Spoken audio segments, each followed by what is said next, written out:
When I got to the next beautiful spot in my rental car, my mother-in-law called. As if she had been there the whole time, it was my wife's mom. Then I asked, "Hello, Mrs. Johnson, what's up?" With a knowing look at my husband David. On the other end, her voice was crazy. "Leave David alone right now. Get your clothes in a bag and go to the bus stop by the rocks. Tell me what you're talking about, Mrs. Johnson. David is going to hit you. He's hiding a gun in the car." That's the gain she was following. I can't believe David would. "Okay, I'll leave right away." Even though my answer was a little flat, it seemed to have persuaded her. She hung up right away. "My name is Emily Johnson, and I'm 29 years old. I work in an office. David and I got married last year, but because of the COVID outbreak, we only recorded our marriage. Because we've been able to travel since the plague is over, we're planning our late vacation. Our bosses were flexible and let us take time off for our vacation. We picked a national park because we wanted to take lots of pictures, even though we haven't been married in a while. David likes to edit videos for fun, while I like to take pictures of landscapes. We've even talked about making a YouTube account just for landscape movies. Since we got married, our life has been quiet but happy, but there has been one worry. Mrs. Johnson, David's mom. Her son David has always made her happy. Whenever David and I talked about getting married, she always seemed to be against me. Her sneaky advances against me in meetings happen all the time, and what's worse is that she does them without David knowing. Insidiously, she would disparage me whenever I received compliments or expressed myself during a family gathering. "Emily, did you make this stew? There's no one else like this dish around here, but it tastes good. That tastes really good. Could you tell me how to make the stew? I'd like to make it at home if it's easy. Did you enjoy it? I'm happy. I'm going to write down the recipe right now." "That's fine, Emily, but you might also want to learn some local recipes. It will make people praise you more." It works like that most of the time. She is not complimenting my one-of-a-kind stew. Instead, she is telling me to stick to the traditional recipes and not stand out. In fact, there was a lot of snark when the family left and Mrs. Johnson and I were doing the dishes alone.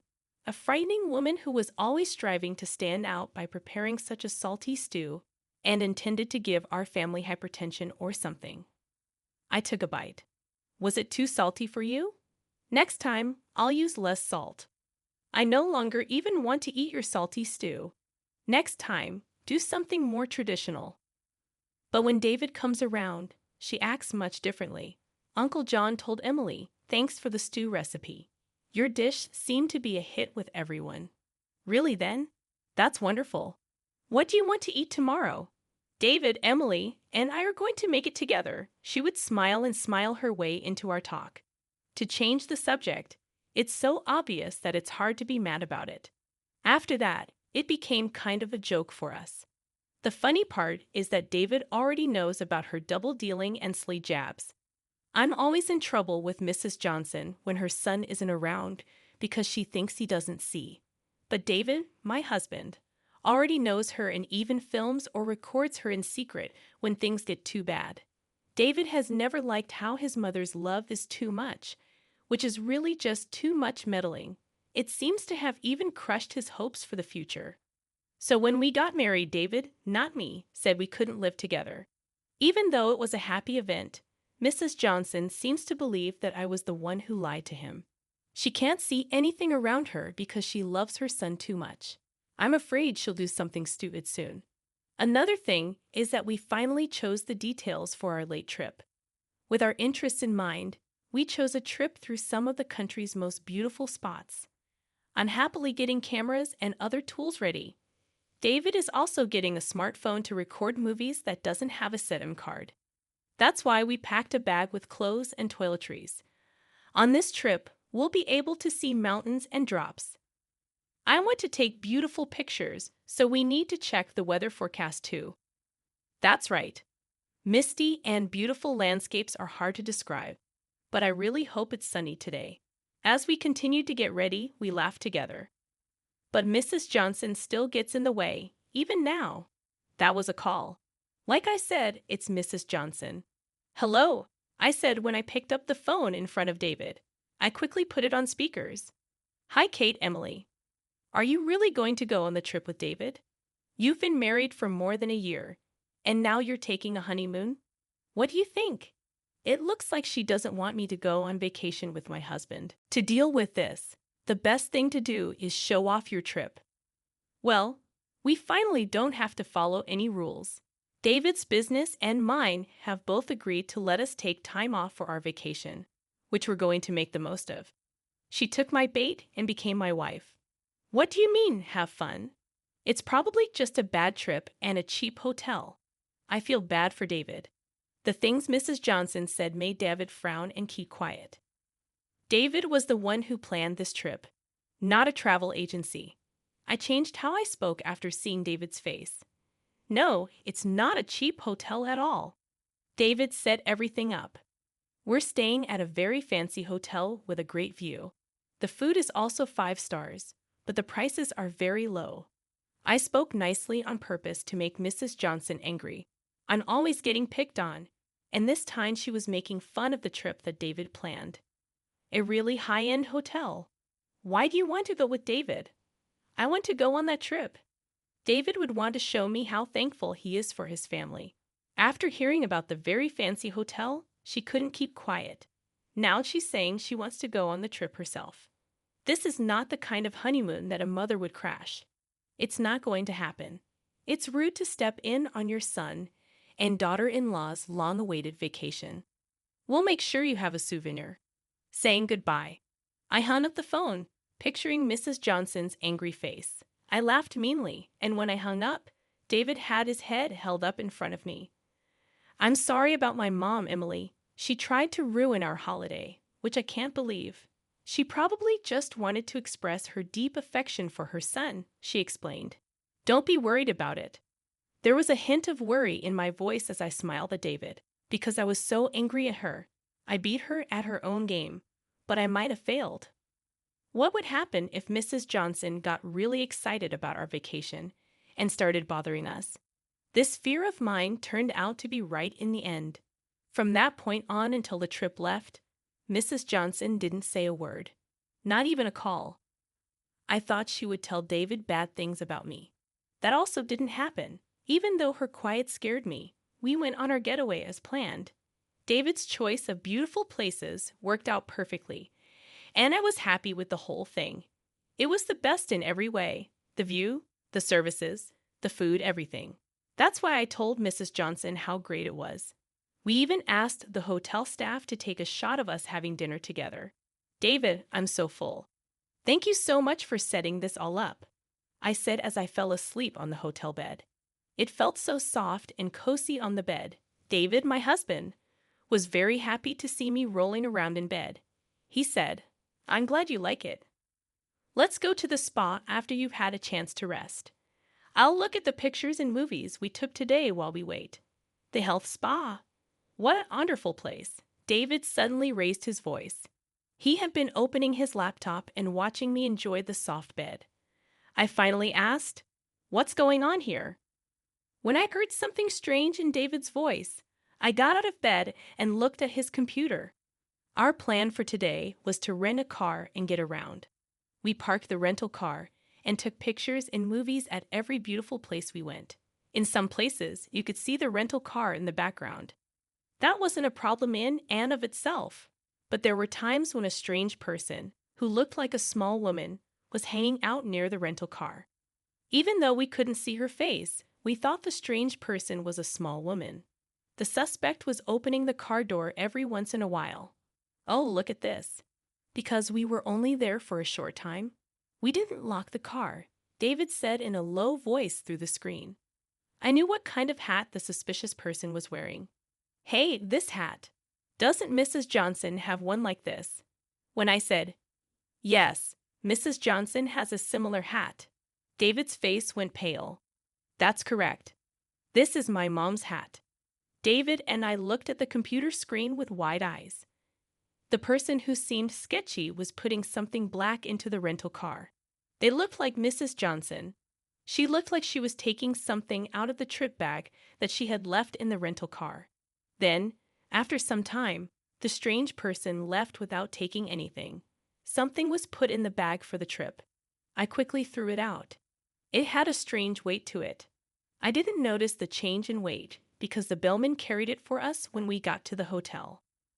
It was a bag with clothes and toiletries in it, but nothing important. It looked like nothing was stolen. After that, a strange thing came out of the bottom of the bag. What came out shocked David and me. What is this? You're kidding me. We were both very tired when we left the hotel the next morning. Because of the amazing thing that came out of the bag the day before, we were very busy. The phone almost always rang at the exact moment we got to the next beautiful spot in the rental car. It came from Mrs. Johnson. David was on the phone, so I told him to pick up. Hello, Mrs. Johnson, what's going on? The person on the other end of the phone from Mrs. Johnson sounded very upset. Get away from my kid right now. Get the bag with extra clothes in it and go to the Cape's bus stop. How does she know there's a bus stop close to the Cape where we're on vacation? What about our luggage? How does she know about things like the bag with the extra clothes? She called at just the right time, so I think she's probably hiding and watching somewhere. There were a lot of confusing parts of the call, so I asked Mrs. Johnson for a reason. Tell me what you're talking about, Mrs. Johnson. David is getting ready to attack you? He has a gun hidden in the car. Oh, I see. That's the case. I pretended to follow Mrs. Johnson's lead. Even though I already knew everything, it's not possible. David is hitting me. Okay, I get it. I'm leaving now. Even though my answer was a little stiff, I think I was able to trick Mrs. Johnson. Mrs. Johnson hung up right away. I waved to David, who was driving, and then took the bag and went to the bus stop. I didn't forget to act scared, of course. After that, I called the cops. After about 5 minutes, I got to the Cape's bus stop, where an investigator in an unmarked police car met me. Well, yesterday's prediction came true. The agent looked upset and said, I never thought you'd really call it in. I'm truly sorry that I took part in this joke. Please come with me. I think David should have caught Mrs. Johnson by now. As I drove back to the rental car, the investigator followed me in his plainclothes car. Yes, I could hear Mrs. Johnson's words from where we parked the rental car. Hey, David, how did you know where I was? It looked like Mrs. Johnson had no idea that her evil plan would be found out ahead of time. My husband found her hiding in the shade of a gazebo in the parking lot and caught her. Not right now. Today, I won't forgive you. Mrs. Johnson was scared by the way her husband looked like a demon. She was even more shocked when she saw me come back with the detective. As Mrs. Johnson had planned, I had a travel bag in my hand. The moment Mrs. Johnson saw it, she yelled, Officer, arrest that woman right away. There's a gun in that bag, she says. She wants to use it to kill my son. Mrs. Johnson yelled at me in that manner, displaying a proud expression as she did so. I stood still in front of Mrs. Johnson and dumped the bag's contents on the ground. The pants were wrapped up in a small bag so that the men wouldn't be able to see them. While Mrs. Johnson looked for something, she couldn't find it. What? Where is the gun? It should be there since I put it there yesterday. Is this the gun you are looking for? The detective showed Mrs. Johnson a picture. It was a picture of a hunting gun put in a plastic bag. Upon seeing the picture the detective showed, Mrs. Johnson's face went pale. That shooting gun belonged to my late father-in-law, didn't it? Honestly, how did you manage to open the gun safe? When I found it yesterday, I thought my heart would stop. I gave it to the cops right away after calling them. Mrs. Johnson clenched her teeth and looked down when she heard my voice and the voice of my husband. Oh, Emily is to blame because it was in her bag. It has nothing to do with me. Mrs. Johnson began yelling out of panic. My husband and I both let out big sighs. The officer then came up to Mrs. Johnson with a big smile on his face. Yes, we had to ask Emily about it since it was in her bag. Yesterday was supposed to be a holiday, but we questioned her for hours. Why did you know that Emily's gun was in her room bag? Even though the detective was happy, his voice was soft. I can see why he's mad. Besides, The shooting gun was taken out without permission, even though it wasn't trained. It was in Emily's bag, though. Because Mrs. Johnson couldn't face the detective, she desperately tried to explain herself. Oh, so you saw Emily's travel preparations, but you and Emily's family are separated, aren't you? Of course, we're separated, and we haven't let her into our house for a year. When that was said, Mrs. Johnson yelled back, "Don't speak out of turn." The police officer pressed Mrs. Johnson even more. "Oh no, were you watching Emily's house? No, that's not a good thing to do. You need to go to the station with us." Mr. Johnson freaked out when she heard the detective's line, which sounded like it came straight from a police show. "No, I wasn't spying. So you can't take me against my will. I put that gun in there." Oh, she told everyone on her own. Well, I had already said it earlier when I turned the bat inside out. Before this, the detective had been happy, but now he wasn't. All right, a confession. You'll be coming with us on your own because you broke the gun rule. Mrs. Johnson was shocked when the detective spoke. What? Why? Didn't I say I wasn't spying? When Mrs. Johnson spoke out against it, her son got very angry. It makes sense, Mom. The gun your dad gave you was yours, but you don't have a shooting license. There would be no problem if the father-in-law, who had a shooting license, carried it properly for the right reason. You can't take it out of the gun safe because you don't have a shooting license. Mrs. Johnson didn't seem to know anything about gun rules or how to handle guns. I don't know how she got it this far without an accident, even though the live ammo was kept separate and not put into the gun. Even so, Mrs. Johnson still refused. But it had to be in that woman's bag when it was found at the hotel. That woman took it from my house. I'm not to blame. His mother, Mrs. Johnson, was acting badly, so her son got angry. I recorded yesterday when Mom put a gun in her rental car. Of course, I gave it to the cops. What David said made Mrs. Johnson weak in the knees. What? How? How did you learn about it? She was so angry that tears filled her eyes. I told them instead of him. Yesterday, David was recording and got a shot of the parking lot. We didn't see it at the time, but we did see it when we watched the video at the hotel.